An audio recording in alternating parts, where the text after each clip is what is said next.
Hello, everyone, and welcome as we wrap up this chapter on World War I and really talk about the conflict's conclusion. Please title your notes for today A Temporary Peace.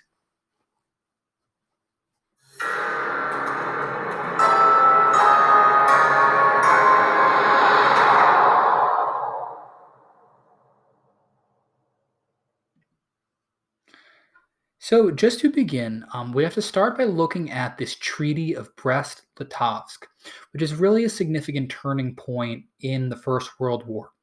So we're going to explore this a little bit later, but communist revolutionaries, the Bolsheviks, had overtaken Russia by this point. The Tsar was forced to abdicate, give up his throne, and we basically end up with a new regime and control of Russia. And this is led by Vladimir Lenin. Again, we'll be exploring all of this later, but it's significant because it signals Russia's exit from World War I. Here you can see Leon Trotsky, who is one of the Bolshevik revolutionaries leaders, being greeted by German officials during the signing of this treaty. And here you can see it similarly pictured as well in this meeting between the Russians and the Germans. So, in terms of the sanctions in the treaty itself, it was actually quite harsh. Russia surrendered several of its territories to Germany, and they were set to pay 6 billion gold marks to the Germans, mostly because Germany was running low on funds by this point and desperately needed those reparations to continue in the war. Germany later is going to complain during the signing of the Treaty of Versailles, which ends World War I, saying it's way too harsh, way too unforgiving. The Allies will point to the Treaty of Brest-Litovsk and say, you were not forgiving when you were signing this treaty with Russia. So, just to show you very quickly, these are the Russian lands that were lost to Germany, and these are the Russian lands that were lost to Austria-Hungary. These will later be returned. These are the Russian lands lost to the Ottoman Empire. So you can see the Central Powers basically get a chunk of Russia from all these different places. So Germany was actually funding the Bolshevik uprising. They're the ones who sneak Vladimir Lenin, this revolutionary, into Russia from his exile in Switzerland, hoping that he's going to launch this revolt, which will lead to the overthrow of the Russian Tsar state, which it ultimately does. And that leads Russia to exit from World War I. So for the time being, Germany really gets what it wants. So in terms of this question, why would this dramatically change the dynamics of World War I? What was Germany so afraid of this whole time? Fighting a two-front war, now they can just focus on the Western Front. Think back. Otto von Bismarck's original goal, his realpolitik objective, was to isolate the French, right? They were their primary enemy, and now they have this opportunity to attack again. This was the Schlieffen Plan, where the Germans tried to cut through Belgium, so now they're going to be rethinking things. So now this is the Western Front, this is the Eastern Front, now Russia's gone. So Germany can literally throw all of its soldiers from the Eastern Front at the Western Front in a bid to try to overthrow the Allies. But lo and behold, someone is now on their way to assist. It's the Americans. Following the Zimmerman telegram, the singing of the Lusitania, the violation of the Sussex Pledge, the Americans get involved in the fray, coming with young troops who are not wearied by war and ready to fight. So the German Spring Offensive is the final push of the Germans to really win the war. By this point, the German public is exhausted. The British blockade has cut all resources from Germany. People are starving to death. They are miserable. They want the war to end. The German general Ludendorff argues that a victory is at hand, a phrase that's published in newspapers all across Germany. And the Spring Offensive is the most aggressive advance since 1914, very similar to the Schlieffen Plan with some key details that are different. And it culminates in what's called the Second Battle of the Marne. Both the first and second battles of the Marne were really on a timetable. The first time they were trying to take Paris before the arrival or before the mobilization of Russia. In this case, it's before the arrival of the United States. In both cases, they get stopped 20 miles away from Paris at the River Marne, and they're forced to turn back.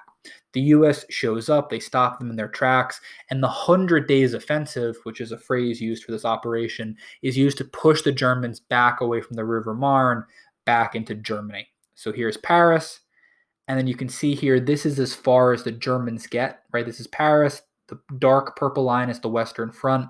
The dotted line is the spring offensive trying to push in, and then the Americans, along with the Allies, will push them back out. These are German stormtroopers marching toward the front during the spring offensive, and then obviously they're pushed back away. Take a look at primary source A and answer this question. So, what plan was executed by the French general during the Second Battle of the Marne? You can pause the video here and then answer the question. So, one really wise strategy organized by the French general Petit-Pétain was to dig a trench in front of the actual trench of the Allies, let the Germans throw all of their bombs at it, wear out their artillery, and then emerge from the smoke and attack them. And we'll start to see a lot of this learning from the experiences of World War I and finding ways, to improve and go around the issues they had early on in the conflict. When the Americans arrive, things totally are transformed in the war. In total, the Americans suffer 12,000 casualties, the British suffer 13,000, the French 95,000, and the Germans 168,000. The Germans controlled the area between the Argonne Forest and the River Meuse in France, and basically we have the largest attack of U.S. troops in history up to date. 1 million troops in total fighting on foreign soil, pushing them back. And this culminates in the Battle of Argonne Forest, the final part of the 100 Days offensive. The Germans realize very quickly that they are not going to win this war. They are being pushed back into Germany. And in a fit of rage, they employ scorched earth. Not for a military maneuver, but out of vengeance and anger. They destroy all of France as they are exiting. And you'll see once we talk about the Treaty of Versailles and the peace talks that the French are not going to be happy. They are going to want reparations, payments for all the damage that the Germans have done. So again, for this question, how might this impact the peace talks? Severely anger the French people and give them a desire for vengeance and money. So in terms of the defeat of Germany, Wilhelm II wants the U.S. to oversee peace talks. They haven't been in the war quite as long. Perhaps they'll be more lenient. The British and the French are demanding an unconditional surrender, which basically means the Germans have absolutely no say in the peace talks, and they're basically going to be subjected to the whims of the Allied powers. Meanwhile, while all of this is happening, we have to take one last look over into the seas. German sailors were given one last attack order in the North Sea. The war was basically over, though, and the soldiers knew it. The men see it as a suicide mission. They're being told to attack the British for what? And what ultimately ensues is what's called a Keel Mutiny, because it's taking place in Keel. A mutiny is basically when you refuse your orders and try to rise up and take over. So here we have two ships fleeing from Kiel, Germany, and within hours, news of the planned attack and the suicide mission spread all throughout the German cities, leading to a German revolution. People all across Germany are infuriated. They were told all along victory was at hand. We were almost to the end of the war. The Kaiser is forced to flee, and this revolution emerges into absolute anarchy. A lot of ideas of communism begin creeping into Germany, and we end up with a brand new government called the Weimar Republic, which we'll be talking about during the interwar period. So the last thing for our lesson today, the soldiers signed the Armistice of 1918, which basically is signed in this French railroad car, which we'll be seeing again in World War II, and it arranges a ceasefire on November 11th at 11 a.m., 11/11/11. So Germany officially surrenders unconditionally, and this ends the First World War, but not before this. Take a look at primary source B, and I want you to answer these two questions. What did soldiers begin to do during the ceasefire? How does this excerpt further explain the name given to those who lived through World War I, the lost generation? Again, pause the video, take a look at this primary source, and answer those questions. So just to go over this quickly together, you can see here, even after 11 o'clock comes and goes, people continue firing at one another. The soldiers have been living in this conflict for nearly 4 years at this point. It's all they know. There is no understanding of mental illness. There is no understanding of trauma.